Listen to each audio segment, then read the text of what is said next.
Hello and welcome to this edition of Community Connections. I'm your host Chuck Curlin. Today we are connecting with Team Children. Team Children is owned and operated by a King of Prussia resident, Robert Toporek. Robert, welcome to the program. Thanks, I'm glad to be here again. Well, yeah, it's been a while. How are things changed? And I guess people who haven't seen our last program, what is Team Children and what is it all about?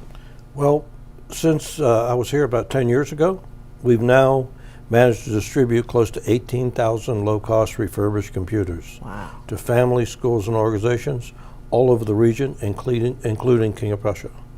We've had thousands, literally hundreds and hundreds and hundreds of people volunteering. They've spent, it's hard to calculate how many man-hours have been put into that project since I was last here.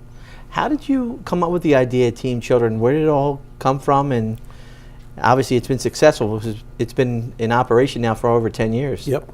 Well, my real job, I like to say, is I do something called rolfing, and I am specializing in rolfing babies and children. And I wanted to reach kids that were being born addicted to crack and cocaine. And back in the 20 years ago, that was an epidemic. Still is, but it's more undercover than now. And I was frustrated because I wasn't getting anywhere. So I said, why don't I just go to where the problem is? And I picked 9th and Indiana, which used to be called the Bad Lands of North Philadelphia. And I had the brilliant idea of setting my table up on the sidewalk and offering free rolfing and massage sessions to anybody that would get on the table. Mm-hmm. And one by one, people started doing that. In the neighborhood at the time, there were more drug dealers and drug addicts actually walking around the street than there were people that lived there. And I was pretty shocked because I had never been in a neighborhood like that. And we did that project for about 3 years, and we cleaned the neighborhood up. There was a graveyard there that was overgrown. Drug dealers actually had tents in there. And I started getting friendly with the people in the neighborhood. We got to know each other. And I started going in their homes, and there were no books. So I had a friend that had a book company running press, and they started donating books, and then we got some other people donating books, and we got art supply. I realized that those kids, kids here get an opportunity to go to camp. Mm-hmm. Kids there get an opportunity to play in the streets. They don't live in houses that are air conditioned, et cetera, et cetera.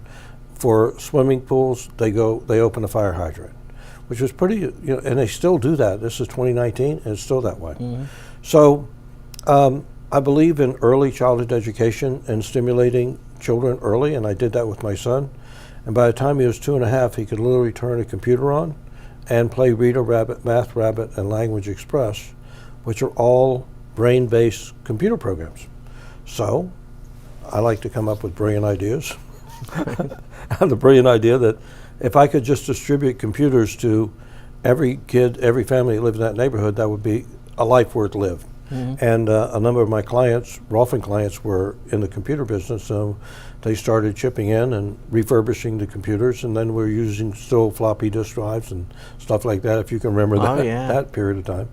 And a friend of mine worked for QVC, and he got QVC to donate a bunch of computers. And by the time I was done there, I had to stop because my ex-wife got cancer and had to take care of our kid.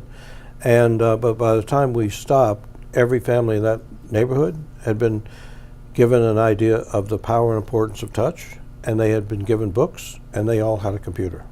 Wow, and this is where this all stemmed from. Yeah, and then so I then put the project on hold for a while my ex-wife passed away, and I was driving around one day taking my son to school. I had an old car that barely worked. I know that people in King of Prussia aren't supposed to be in that economic condition, but it happens, stuff happens.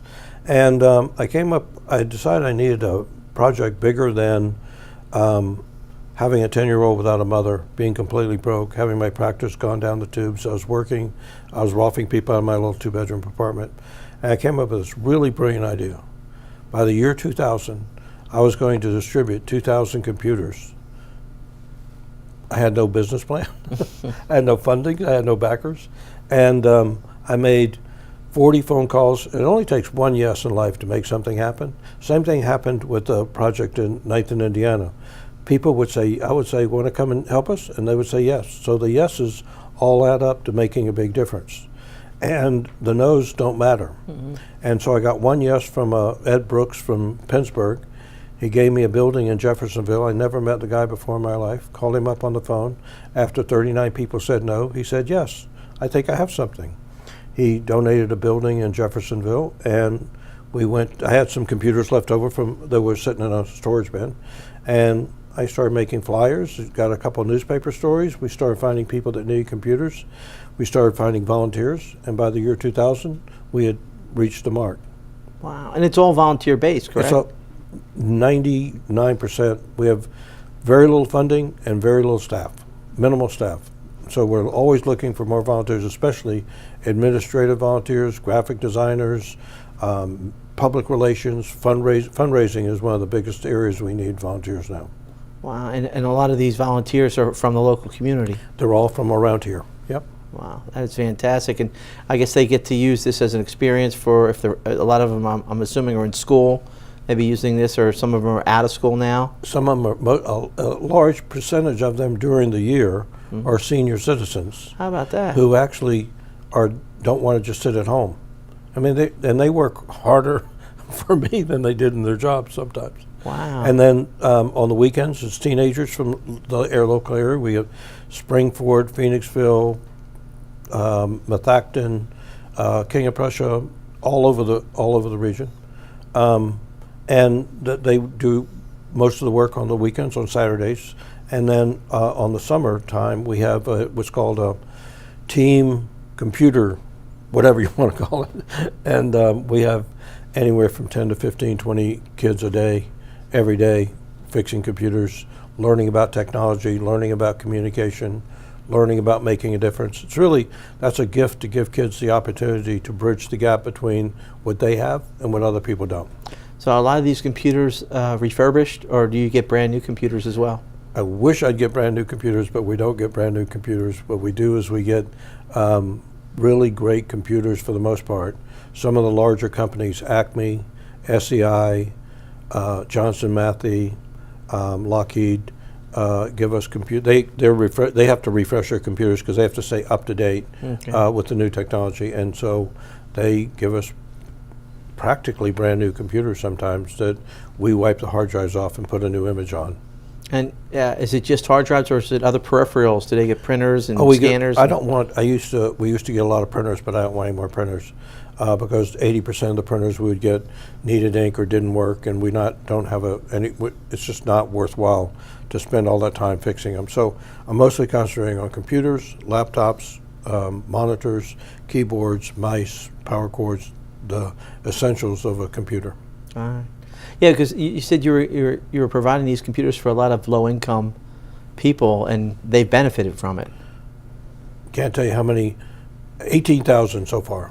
Wow. And that represents about 80,000 kids. That's fantastic. And what happens is that they get to advance their academic, their economic, their social, and physical futures by having access to one of our computers. That is fantastic. We're with Robert Toporek. He is the founder and overall guru of Team Children, as we still have more coming our way here on Community Connections right after these messages.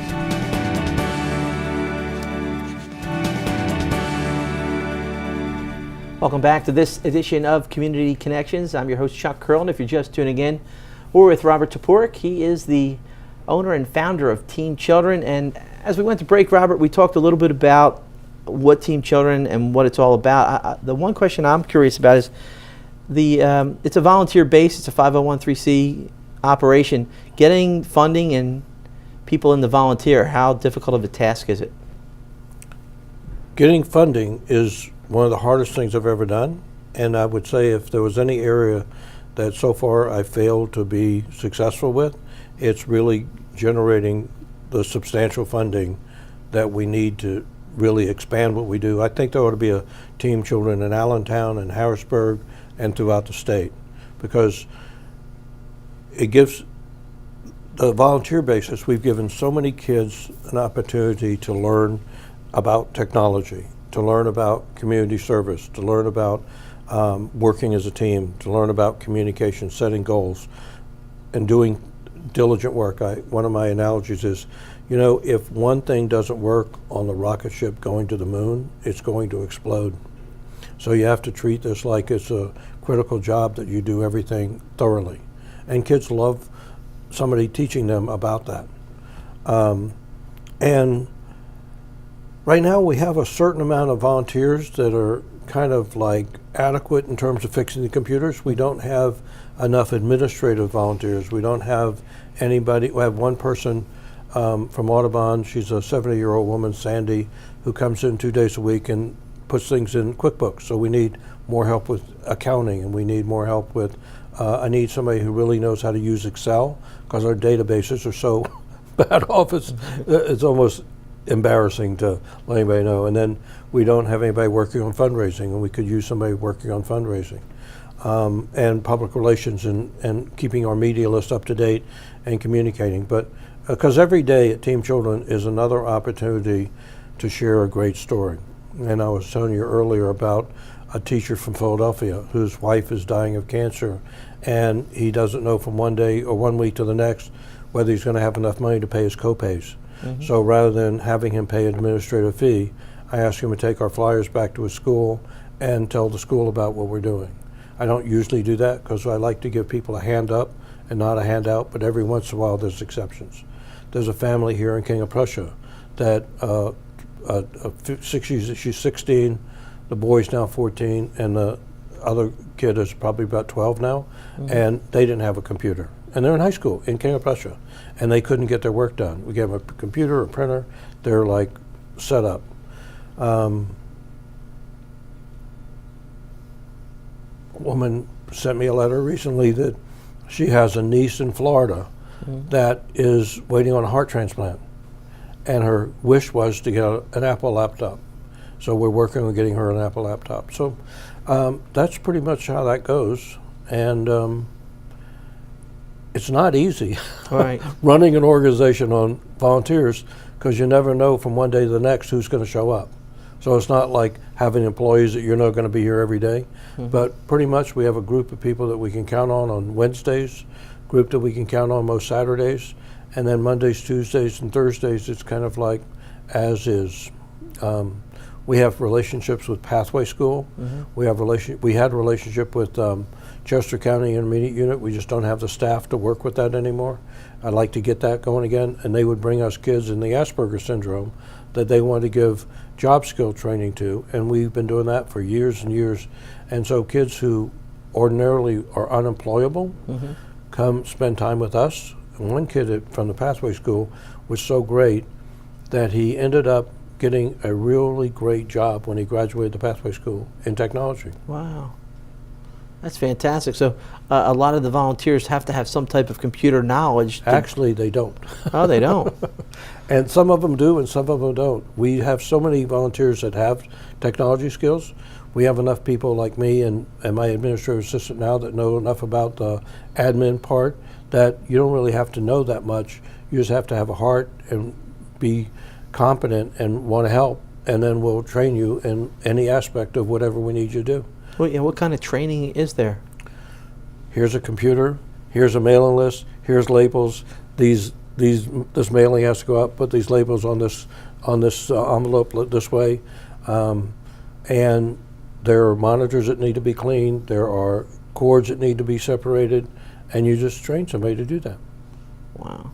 Are a lot of the computers that you get damaged beyond repair, or? Yeah, and those we just scrap. We take the RAM out, we take the hard drives out, we get money for the scrap. If we collect enough, and we get paid by the pound, like 10 cents a pound, 8 cents a pound, 30 cents a pound. So we have some people who are certified recyclers that we work with that take the stuff away, and we get, this is another way that we generate some funding for the project. And the project is based out of Audubon, Pennsylvania, right? Right out of Audubon, about 10 minutes from here. Yeah.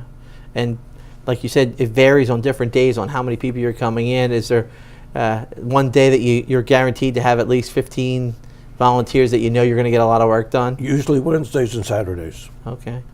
Yeah. And now you're saying you have a surplus of computers. How are you going to get the word out to get them out? If you know somebody that needs a computer, if you know a family, if you know an organization, if you know anybody, if you know a school, what I actually am committed to doing is finding some schools, like Bridgeport Elementary School has some really challenging academic conditions there. And so far we haven't been able to crack the code on the school districts, but we'd like to work with a school, give one classroom, give their parents find somebody to fund this little project, give the parents a reduced fee for the computers, but have the parents have to go to workshops so that we can show them how to use the software, and we can stay in touch with them so that we can actually track how they're using it, what they're doing. We have over $500 worth of amazing educational software. There's a guy in Hong Kong who's donated his software to us. We put it on over 1,000 computers, but we have no documentation on how it worked. We don't have any documentation whether people used it or not. So that's another part of the project that I want to deepen, and we need manpower to do that, where people actually make phone calls. Hey, how's your computer working? What did you like? We have a survey that we just sent out to over 100 people. We got 2 of them back so far. It's not a high return. Right. So, and somebody came and brought a computer in to be repaired. From time to time, we repair people's computers, and they've had it for 3 years. And it's a school in West Philadelphia, or an after-school program in West Philadelphia, and it worked for the last 3 years until now. And that's usually what happens. We have what's called a continuing membership plan, where we guarantee the computer for 30 days. After that, if people pay us $5 a month, if their computer breaks, we'll fix it and replace it. Oh. Where are you going to get a deal like that? Yeah. Not at Best Buy. No, not at all. That's pretty good. Is internet access required for these computers, or you said there's? They will work with that. Almost all of our laptops are now wireless. Okay. We've been really blessed by Wawa, Acme, Lockheed, SEI, Johnson Matthey, and a few other companies have been donating really pretty high-end laptops, and they're all wireless. And so and then for $10, you can put a wireless card in a desktop, and it's wireless. Almost like a card like you'd put in a phone. A little USB stick. Really? Yeah. Wow. And so it's used wherever. It's a you mobile can device? You can use it wherever. Right. That's not bad. No. And with the computer, with the desktop, people get the monitor, the keyboard, the mouse, and every computer comes loaded with over $500 worth of software. And we're a Microsoft-approved refurbisher, so we can put Windows 10 on every computer. That is fantastic. Well, hold that thought. We still have more coming your way here with Team Children and Robert Toporek right after these messages.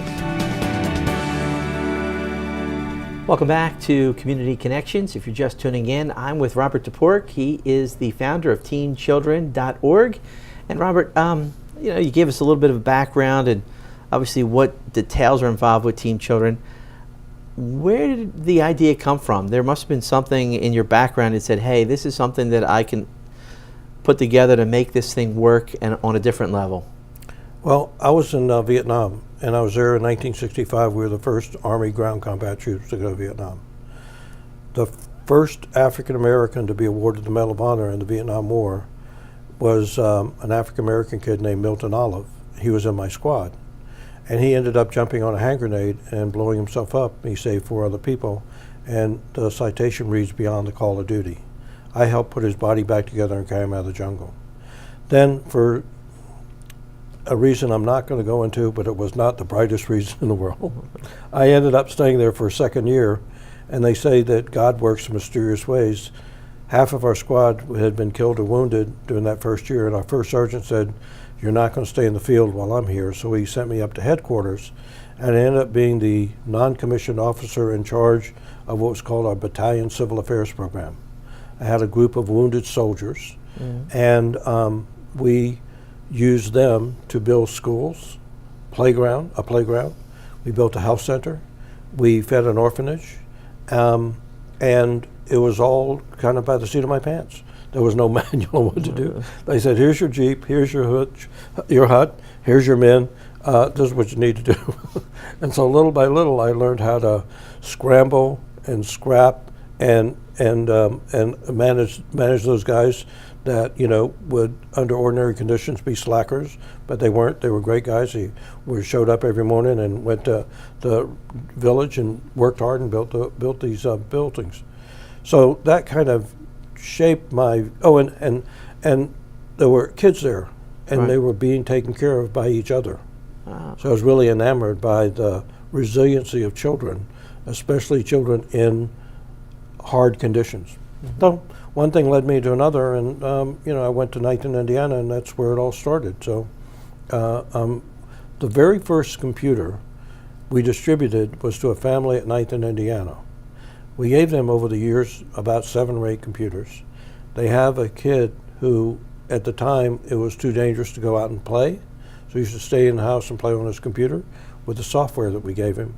He graduated Millersville University. How about that? He's the first kid in their family to go to college and graduate, and he's one of the first kids from that neighborhood to go to school and graduate.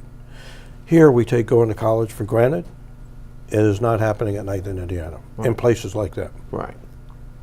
How about that? That's pretty interesting. Yeah, I was going to say, like, people that if you have any background on people besides that, like I'm sure given out 18,000 computers. How about somebody nowadays that might want to upgrade because this technology is already moving on? What do you do? Well, one of the things we're working on is getting somebody that knows how to work with databases so that we can, our files are just a mess at the moment. And we're like using Windows 3.5. We need to use Windows 10 in terms of database information. And so we're looking for people to volunteer to help us with our databases. And that way we can reach back into the people that we've given computers to and let them know that, hey, we're still around, we got these computers in. If you want to upgrade your computer, you can come upgrade your computer. And well, that's a major challenge. Right. And then one of the things we want to do is say, I love what we've done. I'm enamored by the letters we get. I'm pretty clear about the single mother that has raising her 3 children. There's a grandmother that came in recently. Her daughter was in jail, incarcerated, and she was raising her grandchildren, and that's why she needed a computer. She came in recently to upgrade her computer and get another computer because her daughter's now out of jail, doing really well, and so are her kids. Isn't that amazing? Yeah, that is. Yeah. So we could expand that. It costs a whole lot. I've put a lot of time, energy, and my own personal money into keeping this going. It's not a model that can be replicated because I don't know too many people that are willing to live on the skinny branches that I've lived on. So for a couple $100,000 a year, we could duplicate this project in Allentown, in Pottstown. We could have it in every sort of district in Philadelphia, and we could just dramatically impact what we're doing, not only around here, but throughout the state. If it's done throughout the state, would the government fund any of these projects, since it is a... Here's the problem with the government. They don't recognize that there is a digital divide. They don't recognize, and I've done a somewhat poor job of getting to explain it, that there's a direct relationship between people having access to technology and whether they can do their schoolwork or not. Believe it, there's a kid I kind of remember in Bucks County who couldn't do her homework because she was in high school and she didn't have a computer. I got hundreds and hundreds of letters of kids that can't do that. And then when they don't have a computer, that adds a tremendous amount of stress to their families, which impacts their health and well-being, because they have to stay after school, they have to go to a friend's house, they only get a few minutes in the school or the library. Libraries are closing and don't have access to computers. So it puts a tremendous amount of stress on a family that's already under a lot of stress economically. And you know, when people walk in, they walk out a lot happier and they stand up straighter because they feel better. Do you get a lot of success stories from people that have benefited from Team Children? We're not doing a good job at getting them. So we don't have a staff, so we don't have any follow-up. We just sent out a survey, but you have to really call people. And this summer, actually in May, beginning the 13th of May, I'm going to have some kids, 5 kids from Phoenixville. They're going to spend 3 hours a day till the end of May, and we're going to put them on the phone, calling people and doing surveys on the phone. And then during the summertime, we're going to have kids doing surveys on the phone. And then whatever way, if we could get somebody to fund that project to do that, that would be great. And one thing I've started doing with the volunteers is insisting that if they want to keep volunteering, that they write me a letter and tell me what they're getting out of volunteering. Oh. And over the last couple of weeks, I've gotten some of the best letters I've ever read, and some of what they say in their letters, I had no imagination. I had no idea that we were having that deep of an impact on them. So it's really great. So some of the letters are basically stating that they're having a lot of fun, they're enjoying it, it's giving them a lot of self-fulfillment. And they're beginning to understand what they can do with themselves in their lives that they didn't even think they could do. Yeah, because I think you mentioned somebody that was in the program that used the skills by fixing computers to move on to graduate from college and get a nice job. There's a guy here from King of Prussia who's on the Asperger syndrome. Oh. He started when he was 13. He did not have very good social skills, but his brain was brilliant. And a lot of kids in the Asperger's syndrome are really brilliant, Right. but they don't have social skills. So he stayed around me for about 7 or 8 years, and he ended up graduating Westchester, I think it was, and now he has a job. He's making a whole lot more money than I do, more money than I do. And, you know, I'm glad. And there were a couple kids from Norristown that were from Vietnam. Their parents didn't speak a word of English. They went to high school on computers from Team Children. All 4 kids have graduated college and now have great jobs. That's unbelievable. It is. So someone that wants to volunteer or get involved to pick up a computer, how would they go about doing so? If somebody wants to donate money, Okay. somebody wants to donate money, somebody wants to donate money, or volunteer, or help us distribute computers, or they need a computer, all they can do is call us at 610-666-1795, go to our website, which is www.teamchildren.org, or email us at teamchildren@teamchildren.com. And it's a simple process. They write a great letter telling us why they need a computer. They pay a small administrative fee, anywhere from $100 to $175, and they have to come to our office and pick up our technology center, pick up their computer. And if we have anything for them to do, like stuff envelopes or test monitors or do something, we ask that they be willing to volunteer for an hour or so. So nothing shipped out? We actually do ship computers out. We've shipped them all over the country. Oh, okay. We've actually had computers.